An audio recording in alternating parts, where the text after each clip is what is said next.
Welcome back to another episode of TV Toastmasters. I'm your host, Erik Bergman, and this is another quarantine edition of TV Toastmasters.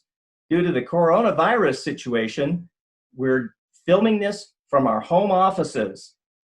And tonight, I have a guest. You may have seen her before on another show. She had so much to say the first time, we invited her back to speak on a new topic. Today's guest is Shephanie Snow. And she's a fellow member of We Toasted in Lake Oswego with me. She is the founder of Beauty Revolution. It's a movement she began to help women cultivate and nurture positive body image. And since she started that, she's also become a certified mind-body eating coach. What's that, you ask? Well, we'll certainly find out. Please welcome Shephanie Snow. Thanks, Erik. It's great to be here today. Thank you for being back for another episode. When we talked earlier, you were sharing the values and joys of being a home parent for international students studying in the U.S. And we're glad to have you back on your pet project, Beauty Revolution. So let's start by asking, what is Beauty Revolution and how did you come about to set it up? Well, as you said, Beauty Revolution is my foundation to help cultivate and nurture positive body image among women. And it's something that's kind of been boiling up inside of me for a really long time. I've had a lifelong passion, some would call it an obsession, with everything beauty, body, fitness, and health related. And I've noticed increasingly throughout my life the many negative images that we are bombarded with daily as it has to do with our bodies. And mostly this has been targeted at women, but I notice it is starting to creep into the men's world as well. And this is a significant issue because how we feel about how we look, it has an impact on every other aspect of our lives, from the daily choices we make to the chances we're willing to take and the way we reach out to others in our world. And when we don't feel good about how we look, we don't show up as our best selves, and we're not able to give our best to the world. Wow, that's pretty comprehensive set of consequences from feeling bad about your own body. How has it been going so far with Beauty Revolution? What's the response that you've been getting? How have people reacted? It's going really well. And I've been able to speak to lots of women's groups and teenage youth groups for young women. And this is definitely something that resonates with most people who have a body, because most of us struggle, at least at some level, with how we feel about our bodies. Even those who we think wouldn't struggle with it. Those who maybe look like a supermodel or indeed are supermodels, some of them even struggle with body image, which to some people is kind of mind-blowing, but in truth, body image itself has very little to do with what your actual body looks like, but everything to do with how you feel and think about it. So it's really awesome to be able to help someone recognize the value they have within themselves and to realize they don't need to fit in some little arbitrary box to be worthy or lovable. And it can be really life-changing. Now, you've shared with me some stories from your childhood and incidents from your past that started to make you, even as a young child, feel unhappy with your own body. Do you mind sharing a couple of those incidents? That I think they're very revealing and get to the point of what you're trying to fix here. Sure. The first time I can remember feeling insecure about how I looked was at the ripe old age of 5. And I remember watching a commercial for a shampoo. And in this commercial, this woman had this gorgeous, blonde, curly, thick hair, and she was in a field of sunflowers, and she was so excited and happy. And I knew if I used the shampoo, I was going to look and feel just like that. So being the great woman that my mom is, she bought me the shampoo, and I took my shower, and I was so excited, and I washed my hair, and I came out of the bathroom, and I looked in the mirror, and guess what? It was on my head. The same short, brown, mousy hair that had been there before. And I was devastated. And it's interesting because, 2 weeks before that, I hadn't given a second thought to my hair. It just was there on top of my head. And now it was suddenly unacceptable because it didn't look like the long, beautiful, flowing hair of the woman in the commercial. So that was the first time that I remember thinking, I'm not acceptable. I'm not good enough, and on and on. I sprouted early. So in junior high, I was head and shoulders above everyone going down the hall. And I knew every whisper was about the giant walking down the hallway.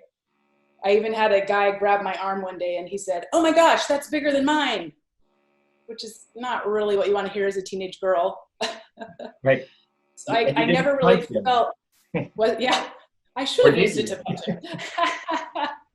But I never really felt like I fit in my body into the world the way I was supposed to. Right. That's really interesting how words maybe not even intended to hurt can actually feel bad and make you question what you look like, how you're built, who you are. And I guess the words that people use, indeed, especially adults talking to kids, can have a really warping effect on a child's image of their body. What have you experienced there? Or can you share any examples of what are the wrong things to say, especially coming from an adult? Absolutely. Words, as we all know, have so much power. And as I've been working with and talking with many women, I've heard some really damaging things that were said to them in their young lives. And just as a couple of examples, one woman said to me, she was on the track team in high school, and she said her track coach told her that she was going to start gaining weight and it was going to affect her running. And she said, "I wish he had never told me that, because that is what started those thoughts in her head that her body wasn't okay and she needed to do something to change it."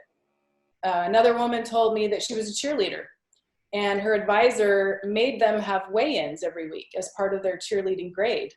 And this girl was 5'7" and 116 pounds. So quite Skinny. thin, Yeah. quite skinny. And she was always asked to lose 5 more pounds. And she said, "I never could, and I could never get an A grade in cheerleading." Crazy. And another woman, this one broke my heart. She said that her main struggle was with her parents and how they made her feel. They always told her that she was fat and that she should look like the other girls. And they even once put her on a really low carb restrictive diet. And she said to me, when she was the age of 58, when she's telling me this, she said, "I still resent them for what they did." So these things run deep. My goodness, that's a lifetime of questioning your own body and its abilities and its power and its beauty just from an incident in childhood. Now, Shephanie, you are a mom to 3 growing kids, young adults even now. What do you see as a healthy approach for parents to talk about their bodies and so that the kids keep a positive body image? As we just talked about, our words are very, very important. And many times, especially if we have little girls, we want to tell them how cute they are or how pretty they are. And sometimes inadvertently, they get the idea that this is what's most important, that they be cute and pretty. And it's really, really helpful to compliment our children about their strengths and the abilities that their bodies have, as opposed to what they look like, and to help them feel gratitude for their bodies and the things that their bodies allow them to do in their lives. For example, my daughter was on the swim team in high school. She's 5'2", I'm 5'9", so she's quite a bit shorter than I am. And she is a solid girl. She is muscular. And her legs were not skinny mini legs like a lot of the other girls on the team, but they are muscular. And I would always tell her, your legs are strong and they can help you, shoot up off that block. And they help propel you across that pool. You are lucky to have those powerful legs, because if we help them see how their bodies are helping them do things in their lives. Our bodies are vehicles to our dreams. They're not ornaments to look at, so that's one thing we can do. We can also watch how we talk about other people's bodies that we see. Sometimes if we make comments or observations that might include judgments, or just by the way we're even saying them, we don't want to attach words or feelings that make it look like we're calling different sizes or shapes bad or wrong, that we just make them objective. Bodies come in all shapes and sizes, and it's okay, and we're all different. And I think most importantly with our children, as we know, all of us who are parents, our children pay much more attention to what we do than to what we say. And our own body confidence is related to our children's success, especially if we have daughters. So as important as our words are and what we say to them, if we're not feeling and speaking things about our own bodies in positive ways, our words aren't going to go very far as what we're saying to them about theirs. Yeah, that's so interesting. Thank you for sharing all that wisdom about how to talk to kids and how to set an example for kids, because hey, that's the next generation, and if we don't help them deal with this and their body image and have a positive body image, they may perpetuate the same types of mistakes, same errors, and doom another generation to feeling less than good about how they are. Exactly. Well, we're about halfway through our session, viewers at home, and we're going to take a short break. We'll see you on the flip side, and Shephanie Snow will have more to tell us, especially about the topic of mind-body eating coach. Stick with us. We'll be right back. What do you learn in Toastmasters? Not just how to deliver a great speech, not just how to be more confident when you do that. You learn the art, the craft of speech writing. People get paid a lot of dollars to write speeches for famous people. You can be one of those, or you can just write speeches for yourself. But you learn not only to deliver those speeches in Toastmasters, to craft a well-written speech. What you write and what you say are sometimes different because the written word and the spoken word come across differently. So in Toastmasters, you learn how to craft a speech with a strong opening to catch that audience, a good body to deliver your message, and a closing to wrap it all together.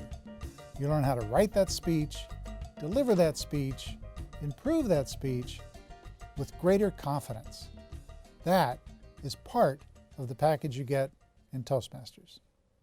Welcome back to TV Toastmasters. I'm your host, Erik Bergman, and I have with me tonight as a guest, Shephanie Snow. She's a member of We Toasted Toastmasters in Lake Oswego, and she is a certified mind-body eating coach, as well as the founder of Beauty Revolution.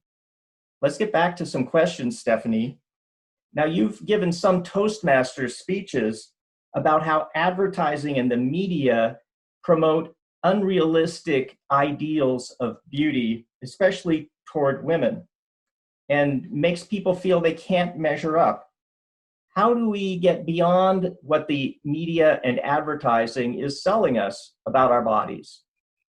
It's a daunting task, to be sure, because we're bombarded with it all day long, every day. And depending on how much social media or TV or magazines or all that kind of thing that you take in, we're seeing upwards of 3,000 of these images a day. So that's a lot to take in. The first thing that we can do to combat this is to become aware of what is actually going on. We need to know that nearly every image we're seeing in these fashion and beauty ads has been manipulated and changed in some way.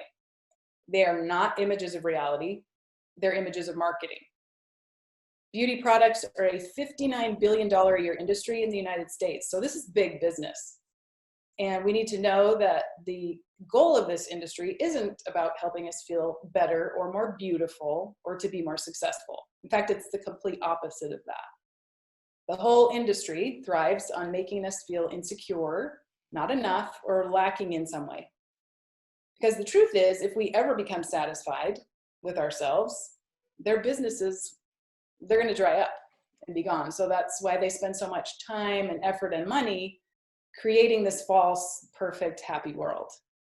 And once we can see truly what these images are, fiction, then we can make better choices about how we let them affect how we feel about ourselves.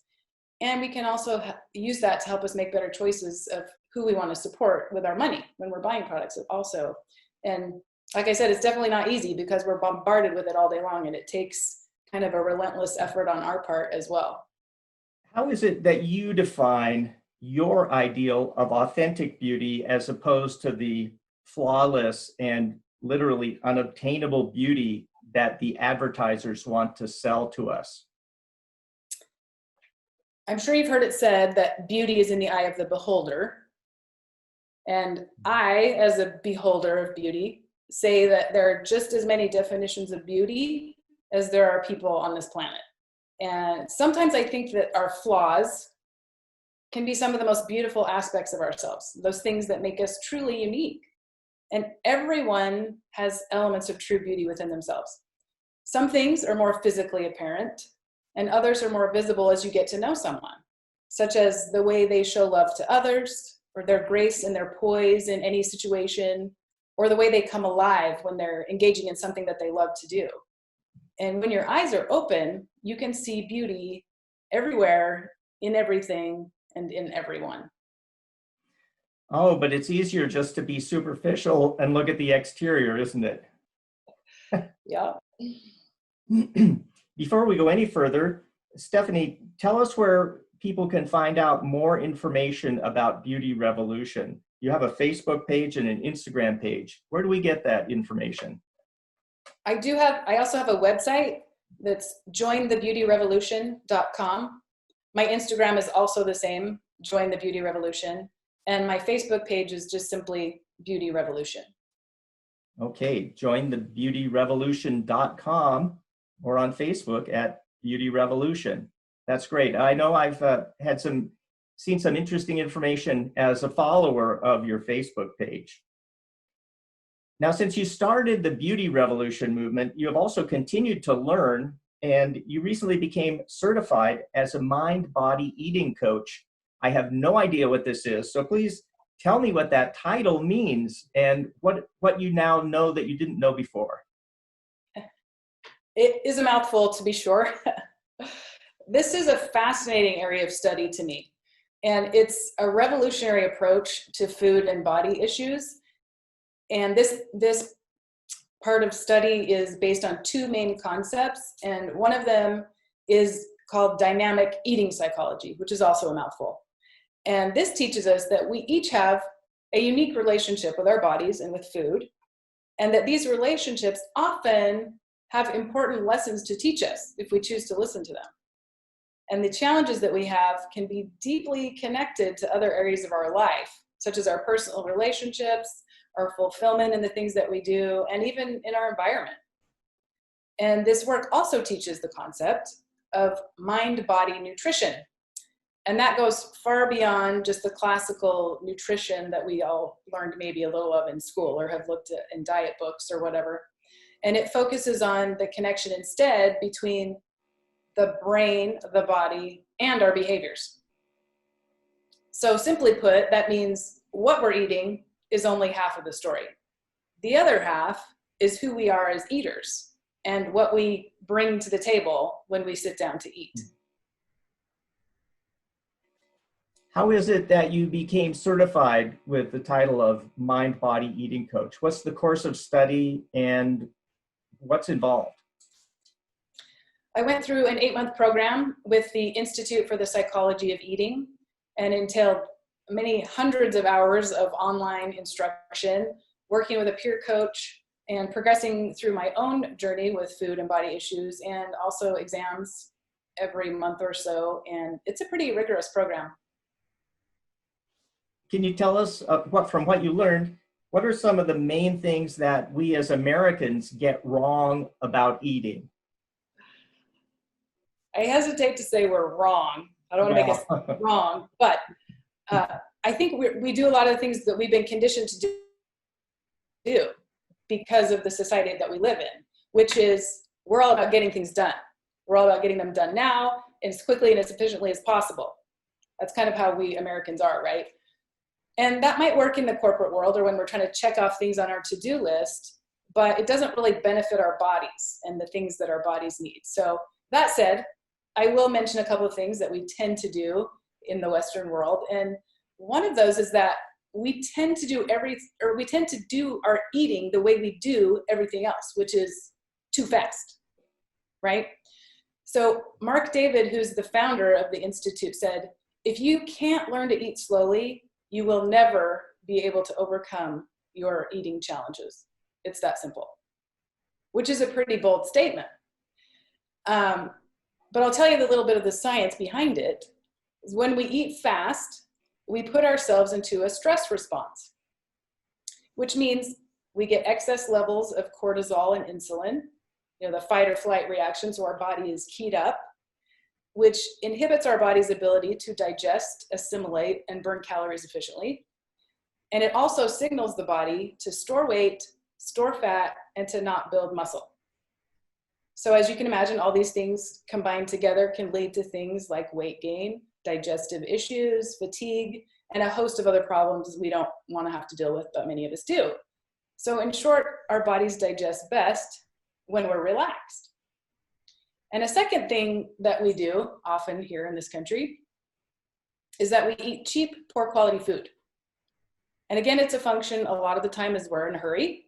And so many times we run through the drive-through or grab something quickly before we're on to the next thing, instead of maybe bringing home fresh food and preparing it at home.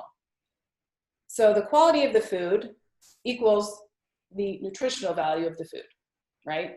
So when we continually eat low quality food, the brain will register a nutrient deficit and will signal us to eat more, even if we've eaten a large quantity of food. So have you ever eaten a meal and immediately gone to the pantry for something to eat? I've done that. And it's because I'm eating so fast and maybe I'm not eating the best nutrient quality food. So my brain hasn't realized that I've eaten and it thinks it needs more because it actually does need some good nutrients. Kind of crazy. And so what we might think of as a willpower problem could simply be the result of eating poor quality foods and eating them too fast. It's kind of fascinating information, I think. Thank you so much, Stephanie. I've learned a lot from that. We have about a minute left. If you could share some of your thoughts about Toastmasters. How did being a Toastmasters member influence what you're doing now with Beauty Revolution? What's some of the benefit for you of the Toastmasters education program? I love Toastmasters program, and there's many things that it's brought to my life. Fun and friends. I don't think I've ever left a Toastmasters meeting where I was like, wow, I wish I wouldn't have done that today. I always learn something new. I always laugh, and I always enjoy the company of those who are there. So that in itself is a big selling point to me. You never know what you're going to learn because someone's always giving a speech on some topic that you might not have heard anything about. And most importantly is to learn better communication skills. It's a great supportive environment to learn how to speak better, how to present your material in a more effective way. And I think it's always beneficial to work at becoming more articulate in order to get out and make things happen in the world. And I've been working on trying to hone my message in a way that will help people see the relevance for their lives so they can feel a desire to take action. And if I can present myself in a way that will shine a light on rather than detract from my message, I'll be able to empower many more people to change their lives. Thank you. Well put indeed. Very articulate. Shephanie Snow, thank you so much for being with us on TV Toastmasters to talk about your Beauty Revolution project. Beauty Revolution is on Facebook, Instagram, and on the web. Join the Beauty Revolution. I'm your host, Erik Bergman. I hope you'll come back again for another episode of TV Toastmasters. Welcome to an opportunity to take the next step of your professional speaking journey. I want you to be honest with yourself. Have you ever wished you were a star in a television show or at an event where the media is interviewing bystanders and you are wanting to be picked to give your opinion of the event? Or even in the smallest sense, you're at a sports game and secretly hope that your smiling face would appear on that big jumbo screen TV? But the jumbo screen always finds the fans with the painted faces. And you think to yourself, maybe next time. Well, what if I can offer you a chance to be on TV? Would you take it? That is what I want to offer you now. I'm Dottie Love, Associate TV Producer and Director. And District 7 is expanding your opportunities to do speaking via television.